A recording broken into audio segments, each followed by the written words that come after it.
করে জান্নাতের বাগানে বসে তৌফিক এনায়েত করেছেন। সে আল্লাহ পাকের দরবারে কৃতজ্ঞতা পালনার্থে মহব্বতের সঙ্গে উচ্চ আওয়াজ একটিবার বলিনি আলহামদুলিল্লাহ। একটু মন খুলে বলা যাবে না আলহামদুলিল্লাহ। অতবার সে মহান বিপ্লবী নেতা, সাম্যবাদ, উৎস প্রবাস, কত মধুভাস্কর নবী, নিশি নবীকে দিশারি মা আমিনা নয়নের পোতালি, মক্কার জ্যোতি মদিনার বাতি আব্দুল মুত্তালিবের নাতি, যার পেয়ারা নাম সাইয়্যিদানা জনাবে মুহাম্মদুর রাসূলুল্লাহ। প্রাণ খুলুচ্চ আওয়াজ একটিবার বলিনি সাল্লাল্লাহু আলাইহি ওয়াসাল্লাম। আমার ইসলাম দরদি বাপু ভাইরা, আমরা সারা বছর কত জলসা জুলুস বা বিলাত মাহফিল শুনে থাকি। গ্রামে গ্রামে, মহল্লায় মহল্লায়, পাড়ায় পাড়ায় কত মাহফিল হয়। কিন্তু আজকে যে মাসকে কেন্দ্র করে বসেছি, এই মাসের একটা গুরুত্ব আলাদা, এই মাসের একটা বরকত আলাদা। এই মাসটা সাধারণ কোনো মাস নয়, এই মাসটা হচ্ছে মাহে রবিউল আউয়ালেরই মাস। একবার জোরে বলুন সুবহানাল্লাহ। নবী বলেছেন 12টি মাসের ভিতরে 11টি মাস হচ্ছে খাস করে আমার আল্লাহর জন্য, আরেকটি মাস হচ্ছে খাস করে আমি রাসূল আমারই জন্য। রাসূল বলছেন যে মাসটি আমার জন্য, ওই মাসটির নাম হচ্ছে রবিউল আউয়ালের মাস। এই যে মাসে আমরা বসেছি, এটা আমার নবী পাকের মাস গো, বিশ্ব নবীর মাস। আমরা জানি সারা বছরের ভিতরে সবচেয়ে নামি দামি মূল্যবান মাস হচ্ছে রমজানুল মুবারকের মাস। দিনের ভিতর উৎকৃষ্ট দিন হচ্ছে সাইয়্যিদুল আইয়াম, জুমার দিনকে বলা হয়। রাতের ভিতরে 5টি গুরুত্বপূর্ণ রাত আল্লাহ দিয়েছেন উম্মতি মুহাম্মাদীদের জন্য। 2টি রাত হচ্ছে ঈদাইন, বছরের 2টি ঈদের 2টি রাত। আরেকটি রাত হচ্ছে জুম্মার দিনের যে রাত, আরেকটি রাত রমজান শরীফের আগের যে মাস শাবানুল মুবারকের মাসের 15 তারিখের রাত, যেটা আমরা শবে বরাতের রাত বলি। আরেকটি রাত হলো রমজান শরীফের 27 তারিখের রাত। মুহাদ্দিসিনরা বললেন লাইলাতুল কদরের রাত যদি তোমরা খুঁজতে চাও তো বেজোড় রাত থেকে শুরু করে দাও, 20 পর থেকে। তো 21, 23, 25, 27, 29 এগুলোকে লাইলাতুল কদরের রাত বলে মনে করা হয়। ইন্না আনজালনাহু ফি লাইলাতুল কদর, যে রাত্রে কোরআন নাযিল হয়েছে সে রাতটা বড় মূল্যবান। মুফাসসিরিনদের, মুহাক্কিকিনদের আলোচনা সাপেক্ষে অধিকাংশ মুহাক্কিকিনরা তারা একমত হলেন রমজান শরীফের 27 তারিখের রাতটাকে শবে লাইলাতুল কদরের রাত বলা যায়। এই যে 5টা গুরুত্বপূর্ণ রাত আমরা পেয়েছি বছরে, একটা দিন পেয়েছি সাইয়্যিদুল আইয়াম, জুমার দিন, আর রমজান শরীফের মাস পেয়েছি ফজিলাতের মাস হিসাবে। তবে এই মাসগুলি, এই রাতে, এই রাতগুলি, এই মাস এবং ওই যে মূল্যবান দিন পেতাম না যদি আমরা এই রবিউল আউয়ালের মাসটা যদি না পেতাম। কারণ এই রবিউল আউয়ালের মাসের 12 তারিখে সুবে সাদিকের সময় আল্লাহ পাক সাইয়্যিদুল মুরসালিন, ইমামুল আম্বিয়া, রাহমাতাল লিল আলামিন কে আল্লাহ এই মক্কা মদিনার মক্কার জমিনে পাঠালেন। মক্কার জমিনে আল্লাহ বিশ্ব নবীকে পাঠালেন। তবে আল্লাহ পাক আমার নবীকে পাঠিয়েছেন রবিউল আউয়াল মাসের 12 তারিখে সুবে সাদিকের সময়। আমার ভাইরা, আমার আল্লাহ পাক আমার নবীকে যখন এই মাসে পাঠালেন, তখন থেকে এই মাসের একটা ইজ্জত বেড়ে গেল। কারণ হাদিসে কুদসি লেখা, লাউ লাকা লামা খুলিকতুল আফলাক, আল্লাহ পাক যদি হাবিবে পেয়ারাকে প্রেরণ যদি না করিতেন, তো হাদিসে কুদসি লেখা আছে আসমান জমিন বিকলতা কুল কায়নাত, এমনকি বালুকার কানা পরিমাণ কোন বস্তুকে বানাতেন না। যা কিছু দেখছি, যা কিছু হয়েছে, যা কিছু হবে, সবই আমার নবী পাকের ওসিলায়। একবার যদি বলুন সুবহানাল্লাহ। যে নবীর ইজ্জত, যে নবীর মর্যাদা আল্লাহ এতটা করে দিলেন, যে নবীর সম্মান আল্লাহ এতটা দিলেন, আল্লাহ বলেছেন আমি আল্লাহর পরে আমার হাবিবের স্থান, আল্লাহর পরে নবীর স্থান। এবং অন্যান্য নবীরা যারা নবী হয়েছেন তারা কিন্তু অনেকে খুশি না যে আল্লাহ আপনি আমাকে নবী করেছেন, এটা আমরা খুশি নয়। আপনি যদি আমাদেরকে আখিরি জামানার নবীর উম্মত করে পাঠাতেন আমরা বড় খুশি হয়ে যেতাম। একবার মহব্বত করে বলুন সুবহানাল্লাহ। যারা আমরা এই উম্মতে মুহাম্মাদি হয়েছি, কেউ বলতে পারবেন যে আলেমে আরওয়ায় রূহের জগতে যখন ছিলাম আল্লাহকে কি একবার বলেছি আল্লাহ আখিরি নবীর উম্মত করেন? কিন্তু আল্লাহর কত মহব্বত দেখুন, ভালোবাসা দেখুন, বিনা বলায় বিনা চাওয়ায় তিনি আখিরি নবীর উম্মত করে পাঠিয়েছেন। এই নবীর উম্মত হয়েছি বলে কি বিরাট ব্যাপার মনে করছি? নিশ্চয়ই অনেক মর্যাদা, আসমানে ফেরেশতার চেয়েও আল্লাহ আমাদের সম্মান বাড়িয়ে দিয়েছে। যদি বলুন সুবহানাল্লাহ। কেউ যদি ভালো কাজ করে আমরা বলি মানুষটা ফেরেশতার মতো, কিন্তু কিতাব এসেছে ফেরেশতার চেয়েও আল্লাহ বান্দাদের সম্মানকে বাড়িয়েছে। তবে সে বান্দা হতে হবে। আজান হলে বাড়ি বসে থাকবে, আজান হলে চায়ের দোকানে থাকবে, এরকম বান্দা আল্লাহ চায় না। আল্লাহ চাই মুমিন বান্দা। বাবা দাড়ি রাখলে তো মুসলমান বলে দাবি করা যায় না। কত পাঞ্জাবি যারা পাঞ্জাবি জাত তারা মুখে সব দাড়ি রাখে, কেউ কাটে না। মাথায় টুপি দিলেও যে মুসলমান দাবিদার। কত মানুষ কত ক্যাপ লাগিয়ে টুপি লাগিয়ে ঘুরে বেড়াচ্ছে। বিরাট জামা পরেছি বলে মুসলমান দাবি করি, আমাদের চেয়ে বড় বড় জামা কত ইহুদিরাও পরে না। আসলে মুসলমানটা তাহলে লেখা কোথায়? এই মুসলমানটা কোনো চেহারাই লেখা নয়। চেহারার মধ্যে থাকবে নবীর আদর্শ, আর মনের মধ্যে থাকবে সে ইমানে আদর্শ আদর্শিত।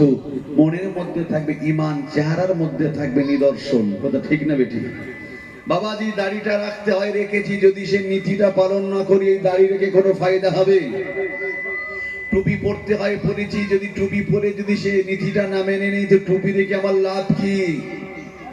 বরঞ্চ একদল টুপিওয়ালা দাড়িওয়ালা এরা রেখেছে শুধু সুবিধাবাদী। ভুল বুঝবেন না, কারণ এই টুপি আর দাড়ি রেখে মিথ্যা কথা বললে লোক বিশ্বাস করবে, তাই তারা রেখেছে। নামাজ পড়ে না, যদিও পরে দেখেছি বেরিয়ে এসে টুপি খুলিনি সাথে সাথে মিথ্যা আরম্ভ হয়ে যায়। এখনো টুপিটা খুলিনি সাথে সাথে পরচর্চা পরনিন্দা শুরু হয়ে যায়। বিশ্বাস করুন, ইমান ওয়ালা কারে বলে যে জীবন যাবে তো মিথ্যা বলবো না, মরে যাব না খেয়ে তো হারাম খাবো না।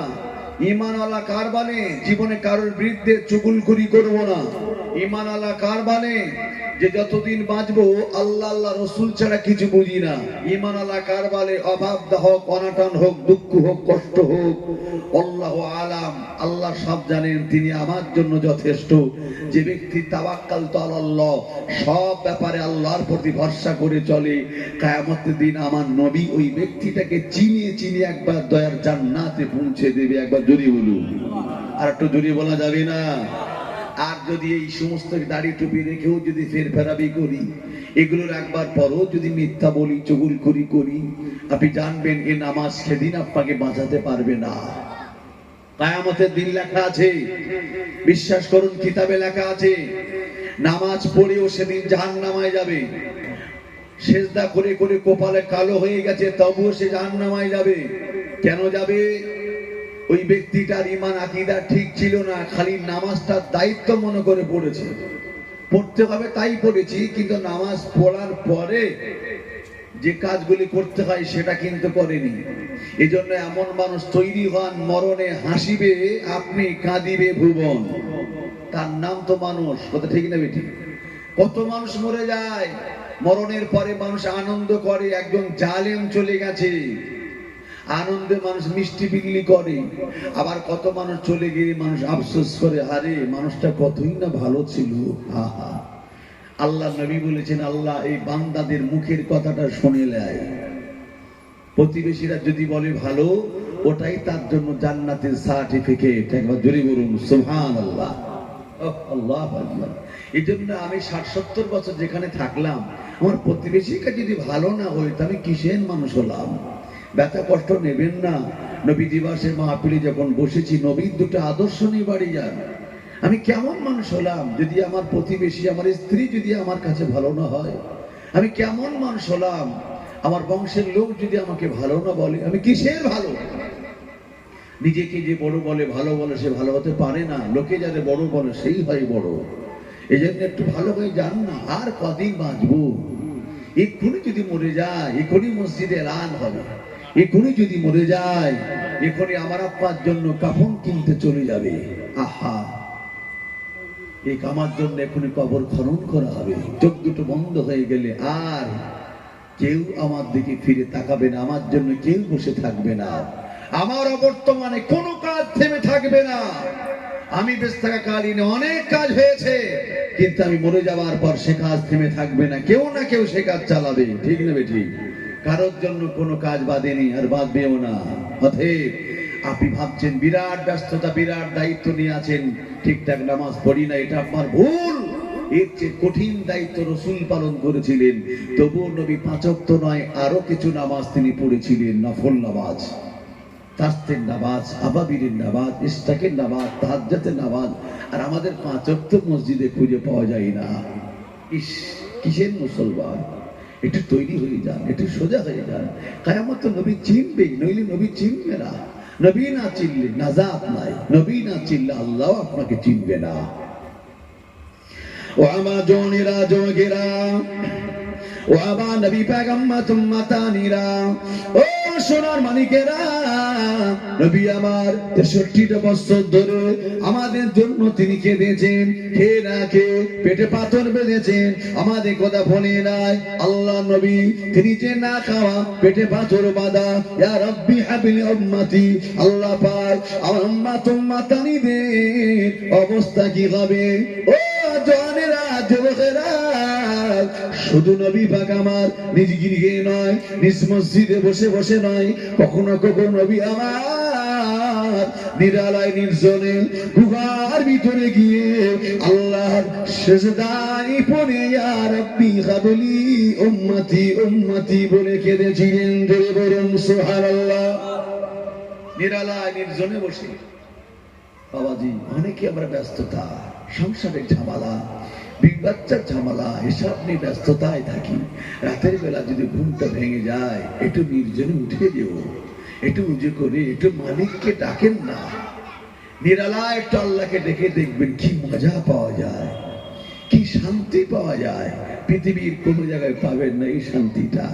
নিরালায় একটু আল্লাহ তারা দুপোটা চোখের ফেলে পানি ফেলে একটু কাঁদবেন, কি শান্তি পাওয়া যায়, কি মজা পাওয়া যায়, দেখবেন একবার। কাউকে বলতে হবে না, দেখবেন একটু। দুরূদ শরীফ আল্লাহুম্মা।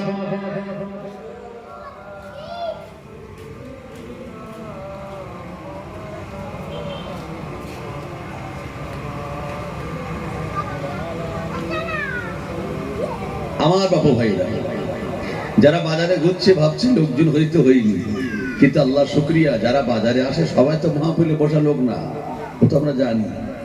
ও বাজার করে মার্কেটিং করে একদল লোক বাড়ি যাবে, মাহফিলে বসার লোক আলাদা।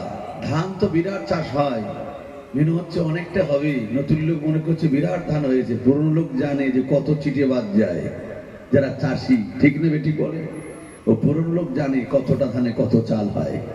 আল্লাহ যারা ভালোবাসবে, প্রকৃত মুমিন যে সে ঠিক বসে যাবে, কথা ঠিক না বেটি বলেন। একবার তো বিদ্যান্ত নারে তাকবীর, মহব্বত করে বলেন না, নারে তাকবীর, নারে তাকবীর। এই খাগড়া মসজিদের বাৎসরিক বিশ্ব নবী দিবস, খাগড়া মসজিদে 13 রবিউল আউয়ালের বিশ্ব নবী দিবস, নারে তাকবীর। এরকম আওয়াজ নিয়ে ঝেড়ে কষে দরুদ শরীফ আল্লাহুম্মা।